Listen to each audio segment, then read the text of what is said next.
বাংলাদেশে প্রায় 5টি বাহ্যিক এবং অভ্যন্তরীণ রাজনৈতিক দল আছে, ইসলামিক দল। এই ডিভাইডটা কেন আমাদের বুঝতে হবে।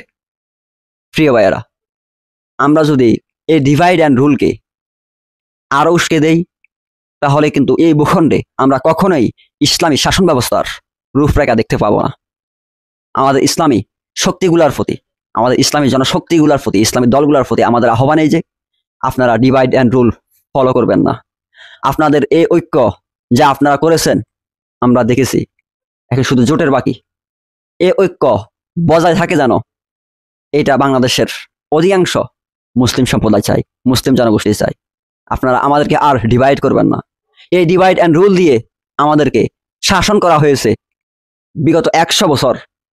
এখন সেই ডিভাইড অ্যান্ড রুল আমরা লালন করতে চাই না, কারণ তা ইসলামকে শক্তিহীন করে দেয়, তা ইসলামের শক্তিকে ভুলণ্ঠিত করে দেয়, কারণ তা ইসলামকে নিচ্ছিন্ন করে দেয়, কারণ তা ইসলামকে শক্তিশালী হওয়ার পথে সবচেয়ে বড় বাধাটি যেটি দেয় সেটি হচ্ছে ডিভাইড অ্যান্ড রুল, বিভক্ত করা এবং শাসন করা।